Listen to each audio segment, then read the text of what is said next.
오늘 본문에는 부부가 나오죠. 사가랴와 엘리사벳이라는 부부가 나옵니다. 이 남편 사가랴는 어떤 일을 하는 사람입니까? 제사장이다 그랬습니다. 제사장은 평범한 사람이 아니라 유대 사회에서도 인정받고 부와 명예를 누리는 사람입니다.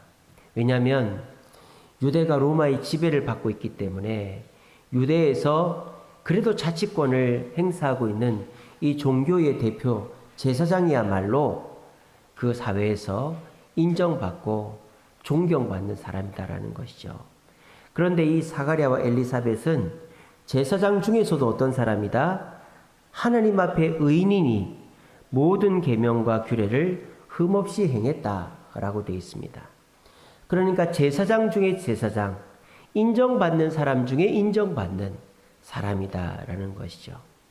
그런데 이런 부부에게도 흠이 있습니다. 어떤 흠이 있습니까? 7절에 보시면 잉태를 못합니다. 자녀를 낳지를 못해요. 자녀를 낳지 못할 뿐 아니라 이 두 사람의 나이가 어떻다? 너무 많다. 그러니까 나이라도 젊으면 기회라도 있고 희망이라도 있는데 자녀도 없고 나이도 많으니 이 두 사람은 자녀를 가질 기회조차 희망조차 없어버린 상태다라는 것이죠. 이것을 통해 우리가 알 수 있는 것은 하나님은 고난도 공평하게 주신다라는 것입니다. 제사장 중에 제사장, 흠이 없는 제사장임에도 불구하고 자녀가 없고 나이가 많은 흠이 있다라는 거죠. 약점이 있다라는 거죠. 고난이 있다라는 것입니다. 다만 우리가 모를 뿐이다라는 것이죠. 이 세상의 부자, 권력자, 인기 있는 사람은 흠이 없는 줄 알아요. 약점이 없는 줄 알아요. 다 잘 되는 줄 알아요. 절대 그렇지 않다라는 것입니다. 그러므로 약점이 있고 부족함이 많고 어려움을 당하는 저와 여러분, 주눅들지 마십시오. 사람들을 부러워하지 마십시오. 너나 나나 도끼인 객기인이에요. 저 사람이 돈 많다고 내가 돈 조금 없다고 저 사람보다 절대 부족한 것이 아닙니다. 그러므로 이 세상 모든 사람들은 똑같은 분량의 고난을 짊어지고 있다라는 것을 이 시간에 기억하시기 바랍니다. 근데 중요한 사실은 뭐냐? 그러면 그 똑같은 분량의 고난이 영원토록 가야만 하느냐? 어떻게 그 약점을, 그 고난을 해결할 방법이 없느냐라는 것이죠. 저는 지금 약자의 성공이라는 제목으로 설교하고 있습니다. 약자이지만 그 약함을, 그 고난을 극복을 할 수 있단 말이에요, 없단 말이에요? 할 수 있다라는 것을 오늘 설교하는 것입니다. 사가랴는요, 제사장 중에 제사장, 그리고 인정받는, 존경받는 사람이었습니다.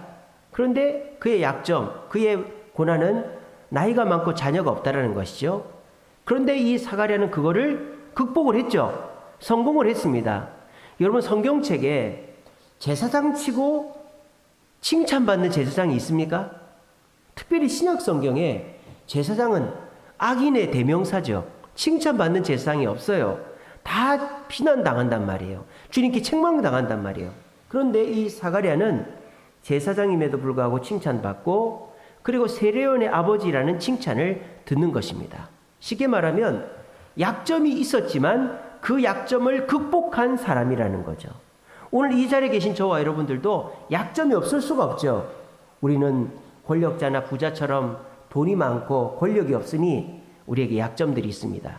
하지만 우리가 인생 끝날 때에는 그런 사람들과 견주어 봐도 부족함이 없는 사람이 될 수 있다는 것입니다. 여러분들은 지금 눈에 보이는 약점들이 있습니다. 건강이 안 좋은 분도 계시고 가정적으로 어려움이 있는 분도 계시고 사업적으로 직장적으로 고난을 당하는 분도 계시고 또 뭔가 될 듯 하면서 안 되는 분들이 계십니다. 그런 약점이 있는 분들이 있어요. 그런 분들이 교회를 나오죠. 내가 남들과 비교해서 부족함이 없으면 왜 교회를 나오겠습니까? 그냥 내가 나다 이러고 살죠. 그런데 오늘 저는 여러분들에게 그냥 희망 고문을 하는 게 아니라 정말 여러분들에게 일어날 수 있는 진실을 말씀을 드리는 겁니다. 여러분들이 지금 가지고 있는 그 약점 반드시 극복되고 하나님이 그것을 통하여 복을 주실 줄로 믿으시기를 바랍니다. 사가랴가 그랬단 말이에요. 사가랴는 완벽한 사람이었지만 자식이 없고 나이가 많은 약점이 있었단 말이에요. 그런데 하나님이 이 사가랴와 엘리사벳에게 복을 주셔서 그 약점도 극복하고 넘어가게 해주셨단 말입니다. 자, 그러면 세상 사람들은 약점이 있는데 그거를 왜 극복하지 못한 채 인생을 마치는데 우리 그리스도인들에게는 약점을 극복할 수 있는 기회가 주어질까요? 세상 사람은 약점을 인정하지 않기 때문입니다. 당신 이런 거 힘들지 않아요? 그러면 안 힘들다고 그럽니다. 당신 이런 문제 있지 않아요? 그러면 없다고 그럽니다. 세상 사람들은 약점을 인정하지 않습니다. 숨기기에 급급합니다. 그러니까 어떻게 됩니까? 그 약점이 그대로 고착화되어 버리는 것입니다. 혹시 이 자리에 계신 저와 여러분들, 나는 약점이 없다고 생각하는 분 계십니까? 내 부족한 점, 내 어려움을 남들에게 드러내는 것을 극도로 꺼려하는 분 계십니까? 그러면 그 고난은 여러분 죽을 때까지 여러분 뒤를 따라다닐 것입니다. 하지만 이 시간 나는 약하다, 나는 부족하다, 나는 단점이 있다 라는 것을 인정하시고 그걸 남들이 아는 것을 두려워하지 마시고 남들이 알게 되었을 때 제가 이런 문제가 있으니 기도해 주세요 라는 정도의 마음이 생기신 분들에게는 하나님의 축복이 임할 줄로 믿습니다. 우리 이소라 전도사님, 엘리사벳과 같이 자녀를 갖지 못했습니다. 우리 전사님 결혼해서 아주 멋진 신랑 만났고 얼마나 알콩달콩 잘 살았습니까? 자녀가 없는 약점이 있어요. 근데 그거를 숨기거나 기도 부탁을 안 하거나 하지 않았습니다. 기도 부탁을 하고 끊임없이 노력을 하고 하나님 앞에 매달렸습니다. 그랬더니 어떻게 됐습니까? 하나님께서 자녀의 복을 주신 것입니다. 얼마나 잘 자라고 있는지 딸이죠, 그죠? 저는 딸이 좋은데 저 집은 아들이 좋다 그러더라고요. 아, 딸이 좋습니까? 주시는 대로. 자, 근데 더 좋은 소식이 있어요. 우리 이선아 전사님 남편분이 다른 교회 봉사를 하고 있어서 주일날 지금 못 오고 계시는데 우리 교회를 이제 나오실 마음이 있답니다. 어떻게 됐느냐? 지난주 조개를 캐러 가는데 저희 집사람이 이렇게 눈이 삐꾸가 돼가지고 운전을 하고 가는 모습을 보면서 내가 가서 뭐라도 좀 도와드려야 되겠다, 그런 마음을 갖게 됐대요. 그러니까 이게 뭐예요? 우리 이선아 전사님은 자기의 단점을 숨기질 않았어요. 저한테도 기도 부탁하고 우리 교사들 다 알고, 그리고 하나님의 교회 정말 이름도 없이 빛도 없이 봉사했더니 하나님이 그 약점을 강점으로 바꿔주신 거죠. 임신도 하게 하시고 남편도 우리 교회 나오게 하시고, 그렇게 해서 이제는 뭐 부러울 게 없으시죠? 그렇게 생각을 해야 됩니다. 만약에 내가 받은 거는 있는데 받은 거는 그렇다 치고 이래버리면 안 되는 거예요. 그러면 안 돼요. 제가 지금 설교하는 핵심이 그거예요. 내가 받은 거는 당연한 거고 뒤에 놔두고 또 없나 이러면 안 돼요. 내가 받은 거에 정말 나는 이제 부족함이 없다 이렇게 생각해요. 저는 이런 일들이 저와 여러분들에게 다 일어난다고 봅니다. 그래서 하나님은 뭐라고 그랬습니까? 여호와는 나의 목자이시니 내게 뭐가 없다? 부족함이 없다. 하나님은 저와 여러분들이 절대 부족함이 없는, 약자임에도 불구하고 성공하고 부족함이 없는 사람이 되기를 원하시는 거예요.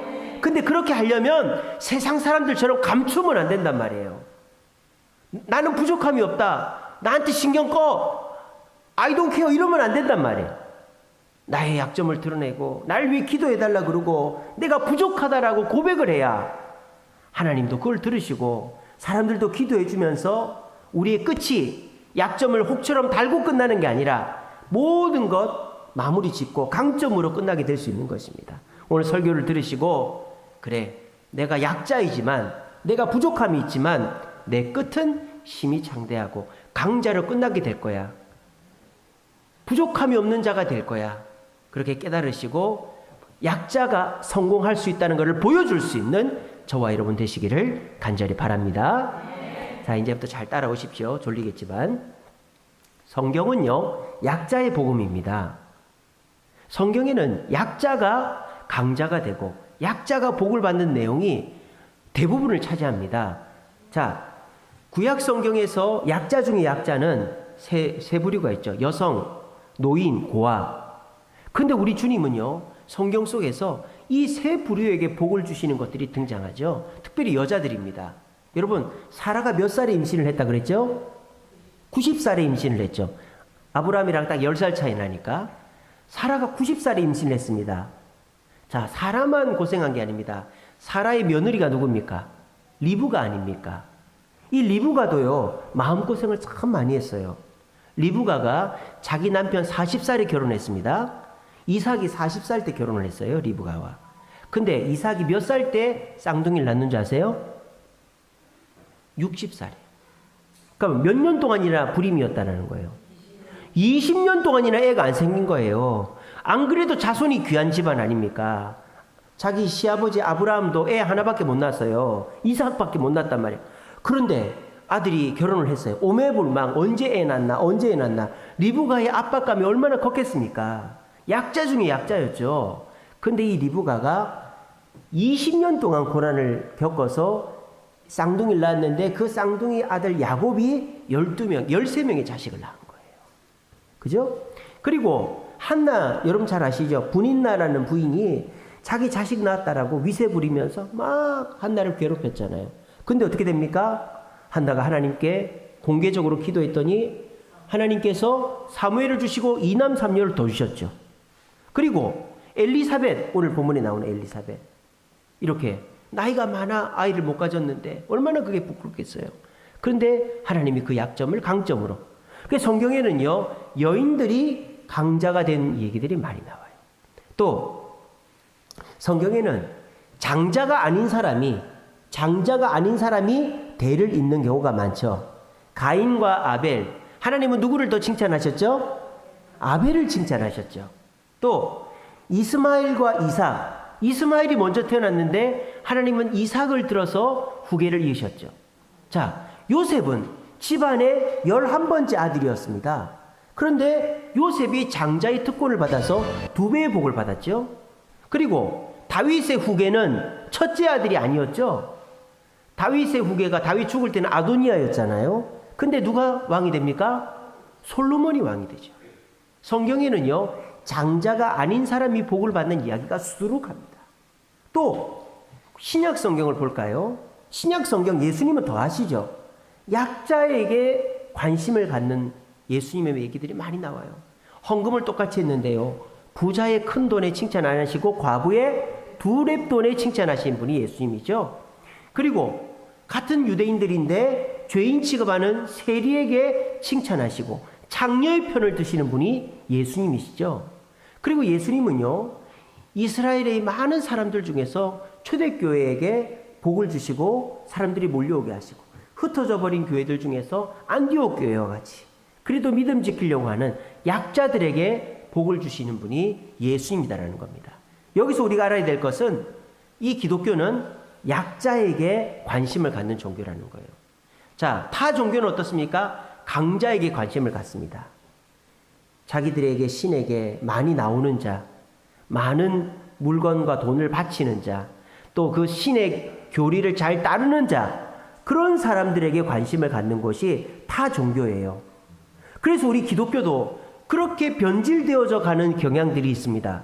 헌금을 많이 하는 사람, 성경을 많이 읽고 성경 공부를 많이 한 사람, 또 교회 봉사 많이 하고 한 번도 안 빠지는 사람이 복을 많이 받는다라고 설교하기도 하고 그렇게들 착각을 합니다. 물론 그런 사람들은 그런 사람들의 복을 받아요. 저는 지금 강자는 복을 못 받는다는 얘기를 하는 게 아닙니다. 여러분 기억하십시오. 뭐 이런 거죠. 포도원 품꾼 비유 아시죠? 포도원에서 일을 하는데 주인이 한 데나리온의 약속을 했단 말이에요. 아침 9시에 와서 일한 사람도 한 데나리온을 줍니다. 근데 12시에 온 사람도, 3시에 온 사람도, 5시에 온 사람도 한 데나리온씩 줍니다. 그랬더니 9시에 12시에 온 사람이 항의를 하죠. 아니 나는 아침 일찍부터 왔는데 저 5시에 온 사람하고 왜 똑같이 줘요? 그랬더니 주인이 뭐라 그럽니까? 나는 너하고 약속한 걸 준다. 저 사람이 5시에 온 사람이 3시에 온 사람이 한 데나리온 받는 건 내 마음이다. 그렇게 얘기하는 거예요.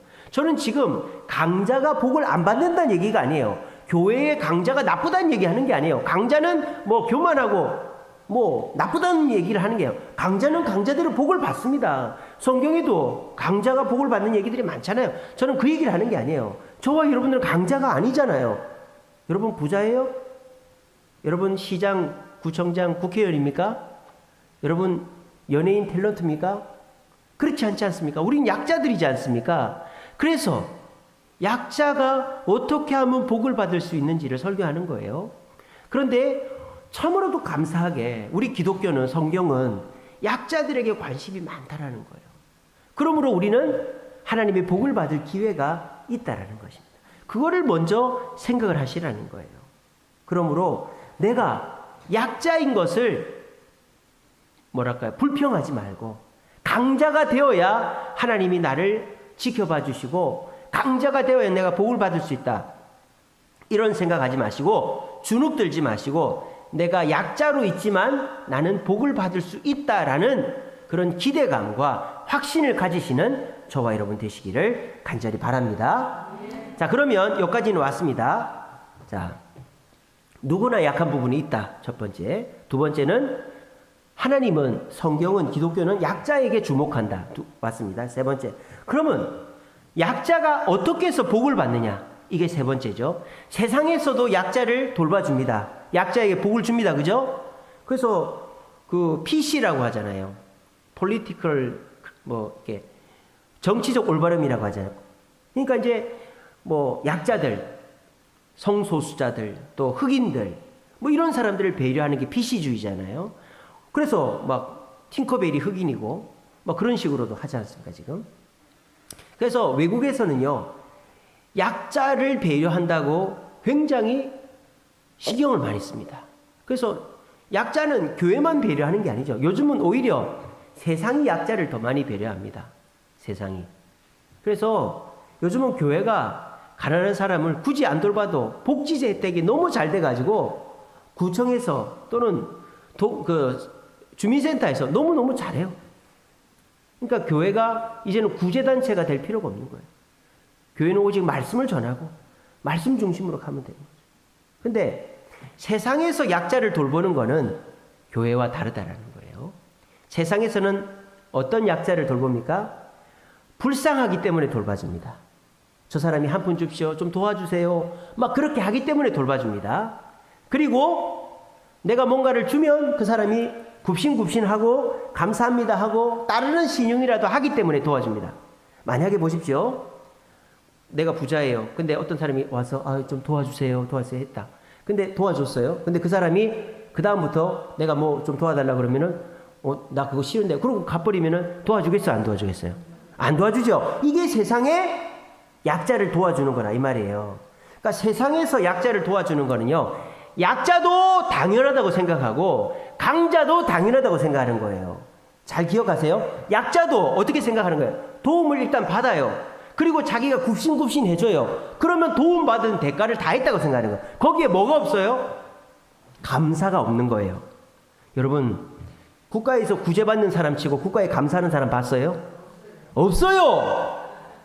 국가에서 구제받는 사람 더 안 주나? 저 사람은 저렇게 주는데 난 왜 이거밖에 안 주나? 이게 뭐예요? 세상에서 약자를 돌보는 방식이다 이 말이에요. 받는 약자도 감사하지 않고 주는 사람도 나한테 복종하기를 기대한단 말이에요. 이게 세상이 약자를 도와주는 방법이고, 그 돌봄 속에서는 도움을 받는 사람도 감사가 없고 도움을 잘 주는 사람도 그것에 대해서 내가 그냥 그 사람이 나한테 복종해야 된다라는 그런 생각을 하는 거예요. 근데 우리 예수님께서 약자에게 도움을 주는 건 다르다 이 말이에요. 자, 지금 엘리사벳과 사가랴가 아기를 달라고 기도를 했을까요? 안 했을까요?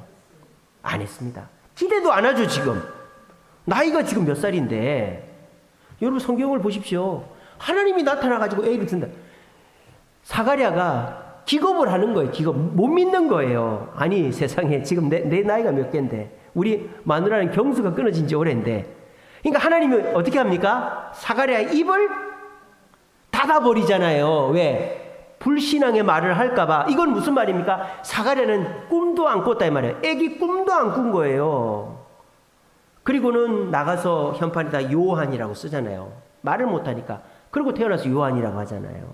이게 뭡니까? 지금 한 푼 줍시오 한 푼 줍시오 한 게 아니라고요. 그렇게 안 했는데 하나님이 줬다고요. 자, 하나님은 약자들을 들어 쓰실 때 약자가 구걸해서 들어주는 게 아니라는 거예요. 여러분들도 혹시 착각하면 안 됩니다. 내가 하나님한테 막 매달렸으니까 하나님이 나를 불쌍하게 여겨서 도와준다. 물론 하나님 우리를 불쌍하게 보시지요. 하지만 내가 불쌍하게 여겨서 하나님 무조건 나를 도와준다. 내가 얼마나 불쌍하게 보일까? 내가 새벽마다 불쌍하게 보이고 내가 막 불쌍하게 보여서 하나님한테 도움을 받아야지. 그거 아니라는 거예요. 하나님은 여러분들이 불쌍해서 도와주는 분이 아닙니다. 더더군다나 하나님은 여러분들에게 복종을 요구하지 않습니다. 하나님은 여러분들에게 줘놓고 이렇게 안 하면 뺏는다 이렇게 하는 분이 아니다라는 거예요. 근데 우리는 어떻게 생각합니까? 세상에서 약자를 돌보는 방식으로 하나님을 오해한다 이 말이에요. 하나님 앞에 사정해야 떼써야 도와달라고 해야 하나님이 도와준다고 착각합니다. 그리고 어떻게 합니까? 하나님이 도움을 받았으니 내가 얼마가나 하나님 뜻대로 한번 해줘야지. 예배도 안 빠져주고 기도도 해주고 봉사도 해주고 헌금도 어느 정도는 해줘야지. 그러고 난 다음에 어떻게 되는 거예요? 나는 할 도리 했다 이렇게 되는 거예요. 그러면 그 사이에 뭐가 없어지는 거예요? 얘기해 보세요. 뭐가 없다? 감사가 없다 이 말이에요. 감사가 없어진다. 그러니까 그 다음 단계에 하나님의 돌봄과 은혜가 없어진다는 것입니다. 지금 하나님께서 약자를 돌보는 방식은 세상의 방식과 다르다는 것을 우리는 기억해야 됩니다. 하나님은 우리를 돌보실 때 내가 불쌍해서 돌보는 게 아니에요. 내가 구걸해서 돌봐주는 게 아니에요. 하나님이 왜 우리를 돌봐주실까요? 사랑해서. 우리를 사랑해서 돌봐주는 거예요. 여러분들 자식 왜 키웁니까? 엄마 도와줘. 엄마 이것 좀 해줘. 엄마 나 대학 가게 도와줘. 구걸해서 자식 도와줍니까? 구걸 안 해도 도와주잖아요. 내가 뭐 해줄까? 걱정하지 마. 합격만 해. 내가 등록금 머리를 팔아서라도 해줄게.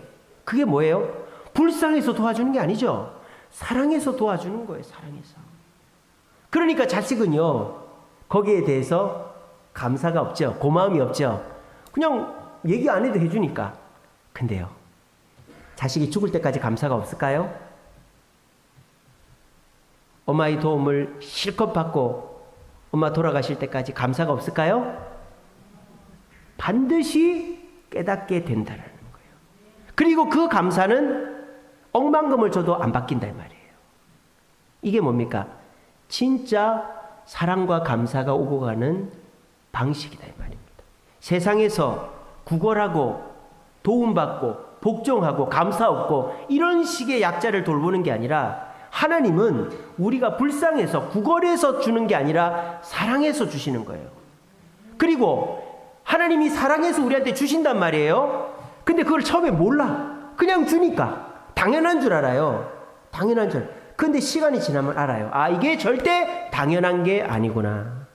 이게 정말로 안 되는 일을 되게 하신 거구나.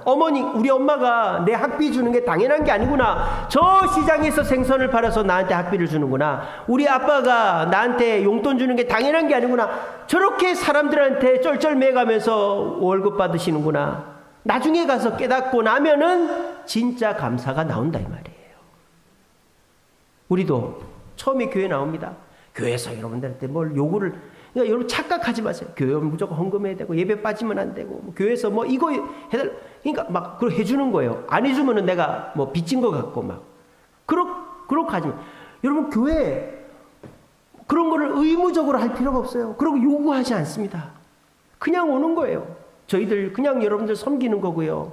여러분들 대접하고요. 여러분들 사랑하는 겁니다. 그러니까 처음에는 그런 거를 당연하게 생각하고 더 잘해줘야 된다 생각하고 막 그렇게 생각하죠. 근데 점점 가다 보면 깨닫는 거예요. 저 목사님이 저렇게 하는 게 그냥 하는 게 아니구나.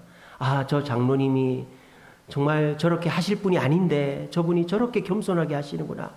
우리 권사님들이 참 일주일 내내 고생하시면서 교회 와가지고도 밥 차리고 뭐 죄 지은 것도 아닌데, 아이고 성도님, 아이고 집사님 오셨어요 막 이렇게 하고, 아이고 뭐 힘드시면, 아이고 제가 잘못했습니다 막 쩔쩔 매고 말이죠. 우리 권사님들이, 집사님들이 잘못한 거 하나도 없는데, 처음에는 당연한 줄 알았는데 나중 가서, 아이고 저 권사님이 저런 분이었어, 저런 원래 세상에서 저런 분, 근데 저렇게 나한테 해준단 말. 나중 가서 하는 거예요. 그러면 어떻게 돼요? 감사가 생기는 거예요. 그리고 난 다음에 뭐가 생기는 거예요? 나도 저분의 말을 들어줘야 되겠다. 순종과 배려의 관계가 생기게 되는 것입니다. 우리가 처음에 교회 나올 때 예수님에 대해서, 내가 받는 은혜에 대해서 당연하게 생각하고 나옵니다. 근데 그게 절대 당연한 것이 아니죠. 우리가 받는 은혜는 어디로부터 비롯된 것입니까? 십자가로부터 비롯된 것입니다. 죄 없으신 예수님께서 십자가에 달려 죽으시고 우리의 모든 죄를 속량하신 거예요. 값싼 기독교가 아니라 너무나도 값비싼 기독교인 것이죠. 하나님이신 그분이 이 땅에 인간으로 오셔서 온갖 고난과 모욕을 다 당하시고 사람도 하기 싫은 그 십자가 형벌을 당하신 것은 있을 수 없는 일인 것입니다. 그것이 지금은 깨달아지지 않는 것이죠. 그래도 괜찮다 이거예요. 우리 예수님은 그거 몰라줘도 괜찮다 이거예요. 그냥 네가 나오면 된다. 왜? 내가 너를 사랑하니까. 내가 너를 사랑하니까. 나는 너한테 뭐 대가를 바라지 않고, 네가 나한테 와서 불쌍하게 구걸하고 사정하지 않아도 나는 너를 사랑하니까 이미 나는 너에게 올인했다. 이게 예수님이라는 거예요. 여러분들이 예수님을 찾지 않았을 때부터, 창세전부터 주님은 여러분들을 택하시고 이미 2000년 전에 십자가에 달려 죽으셨어요. 왜? 여러분들을 사랑하니까. 그리고 여러분들이 복을 받기를 원하시니까. 그래서 여러분들을 교회로 초대하는 겁니다. 그런데 여러분들이 예수님의 이 사랑과 돌봄을 오해해가지고, 그래 내가 교회 나왔으니까 내가 헌금도 좀 해주고 예배도 몇 번 나가주고 내가 봉사도 좀 해주고 그렇게 해야지. 내가 공짜로, 나는 예의 있는 사람인데, 내가 이렇게 얼마나 바른 사람인데 나 공짜로 받는 사람 아니니까 나 그 정도는 해야지. 그렇게 생각하면 우리 예수님 엄청 서운하다 이 말이에요. 그런 거 바라고 한 거 아닌데, 예수님은 그저 우리를 사랑해서, 불쌍해서가 아니라 사랑해서 준 것뿐인데, 뭘 바라고 준 게 아닌데 그냥 준 건데 그렇게 된 것이죠. 그런 얘기들을 저를 통해서 가끔 한 번씩 여러분들한테 얘기를 해주라고 예수님 하시는 거예요. 오늘 제가 그 얘기 또 하는 거예요. 여러분들이 약자이지만 하나님께 복을 받을 수 있는 것은 불쌍해서가 아니라 예수님이 여러분들을 사랑해서 주시는 거라고. 그리고 그 사랑은 말로만 하는 사랑이 아니라 십자가에 달려 죽은 너무나도 비싼 사랑이라고 저를 통해서 말씀하시는 거예요. 그런데 더 중요한 사실은, 그렇게 하셨음에도 우리 예수님은 아무 이런 방구 말도 없이 알아달라고도 하지 않고 그냥 묵묵히 여러분들이 알아줄 때까지 기다리고 있단 말이에요. 오늘 이 얘기를 딱 들었을 때, 우리가 예수님께 받은 게 많고 예수님이 십자가에 달려 죽으셨고 우리를 위해서 아무것도 바라지 않고 우리를 인도하시고 복을 주시는데, 이 얘기를 딱 들었을 때 여러분들의 마음에 어떤 마음이 듭니까? 얘기해 보세요. 어떤 마음이 듭니까? 감사의 마음이 들죠? 그게 약자가 성공하는 비결이다라는 겁니다. 그거를 놓치지 마시기 바랍니다. 아까 제가 말했죠. 이소라 전사님 아이의 축복을 받았고 남편이 변화되는 축복을 받았어요. 근데 그거를 감사하는 마음으로 계속 가야 되는 거예요. 근데 이거는 이제 내가 내게 됐으니까 일단 뒤에 딱 놔두고 또 다른 거 하나, 다른 거. 이러면 그 사람은 절대 성공할 수가 없다라는 것입니다. 우리 주님은요, 더 많은 걸 주실 수 있어요. 여러분들에게 더 많은 것을 주시고 싶어 하셔요. 보고 계시는 거예요. 뭘 보고 계시느냐? 내가 준 것에 감사하고 있느냐를 보고 계시는 겁니다. 내가 준 것이 비록 우리가 성에 차지 않아도, 내가 원하는 만큼이 아니어도 그래도 감사합니다. 그러면서 하나님이 주신 것에 감사하면 주님은 더 큰 것들을 1차, 2차, 3차로 계속 주신다라는 겁니다. 예수님이 우리 죄를 위해 죽으시고 우리가 예수님의 그 은혜를 감사할 때, 그 감사가 약자된 우리가 죽을 때 인생이 끝날 때 부족함이 없이 끝나는, 강자로 끝나는 비결이 될 수 있는 것입니다. 타 종교는 드려야만 혜택을 받는다 생각해요. 그러면 감사가 없어요. 왜? 내가 줬으니까. 내가 준 만큼 받는 거니까. 내가 줬으니까 받는다 하면요, 항상 부족한 거죠. 항상 아쉬운 거죠. 항상 원망이 섞여 있죠. 왜? 사업을 해도요, 내가 10% 투자를 해도 내가 10% 투자했으니까 많이 받아야 된다는 욕심이 있는 거예요, 사람이. 그러니까 내가 드린 것으로 받는다 생각하면 항상 불만족할 수밖에 없는 거예요. 우리 기독교는 그런 종교가 아니에요. 기독교는 사랑의 종교입니다. 이미 우리는 하나님으로부터, 절대자로부터 갚을 수 없는 사랑을 받은 거예요. 그 희생을 받은 거예요. 그리고 그거에 대해서 뭐 알아달라고도 하지 않고 대가도 요구하지 않아요. 그 시간이 지나서 우리가 그 받은 거에 대해서 깨닫고 감사하게 되면 우리에게 주님의 더 큰 축복과 은혜가, 성공이 임하게 되어지는 것입니다. 여러분들은 일주일 살면서 얼마나 감사하고 사십니까? 요즘 감사하다라는 말을 쓰지를 않죠, 사람들이. 다 원망하고 남 탓하고 부족하다고 하고 어렵다고만 하지, 감사하다는 말은 예수 믿는 사람들 중에서도 극히 일부만 쓰고 있습니다. 그래서 약자가 약자로 끝나는 거예요. 저는 확신합니다. 약자인 우리가 강자가 될 수 있습니다. 어떻게 하면? 내 약함을 인정하면, 그리고 내 약함을 주목하시는 주님을 보면, 그리고 그 주님이 내 약함을 채우시는데 대가 없이 채워졌음에 감사하면 우리는 강자가 되고 우리의 끝은 부족함이 없이 끝나게 될 줄로 믿습니다. 우리 말씀 굳게 믿으시고 약한 나이지만 주님으로 강해질 줄로 믿으시고 감사를 놓치지 말아야 되겠다 다짐하는 저와 여러분 되시기를 간절히 바랍니다. 말씀을 맺겠습니다. 존 스토트 목사님, 영국의 유명한 목사님이죠. 그분이 이런 말씀했습니다. 예수님은 우리의 최고의 자존감이요 최초의 자기 희생이다, 이렇게 말씀했어요. 그러니까 예수님은요 우리의 자존심이다 이 말이죠. 우리가 약자입니다. 부족합니다. 연약합니다. 그러니까 우리는 남들 앞에 드러낼 거, 자랑할 게 없어요. 근데 예수님이 우리의 유일한 자랑이다 이 말이에요. 우리는 예수 이름으로 자랑할 수 있다는 거예요. 왜 예수님 우리의 자랑이냐? 최초로 희생하신 분이기 때문이다. 예수님 이전에 희생이라는 말은 사탕발린 말이고 사전에도 나오는 말이었어요. 자기 몸을 불살라서 누군가를 아무 대가 없이 돕는다라는 건 세상에 없었어요. 근데 우리 예수님이 최초로 자기를 희생한 분이었기 때문에 우리는 그 예수님으로 자긍심을 가질 수 있다라고 존 스토트 목사님이 말씀하셨습니다. 여러분, 그 예수님이 우리의 주인 되시고 우리를 사랑하시는데 뭐가 부족하겠어요? 그 예수님이 우리를 위해 십자가 지셨는데 그거로 만족할 수 없을까요? 여러분, 그거로 만족할 수 없을까요? 더 다른 거를 더 달라고 할까요? 불평하고 원망하면요 우리에게 절대 감사와 성공은 없습니다. 하지만 약점을 인정하고 주님 앞에 감사하면요 주님은 우리의 약점을 다 없애주시고 사람들이 부러워할 만한 강한 자가 되게 해주실 것입니다. 우리 청년들에게 권면합니다. 여러분들 약점이 있죠. 다른 친구들보다 공부도 못하고 뭐 스펙도 부족하고 기회도 부족하고 주일이면 교회 나와야 되고 공부하면 안 되고 내가 주님 때문에 할 수 없는 일, 사기도 못 치고 술 담배도 못하고 아부도 못하고 거짓말도 못하고 그런 것들이 많잖아요.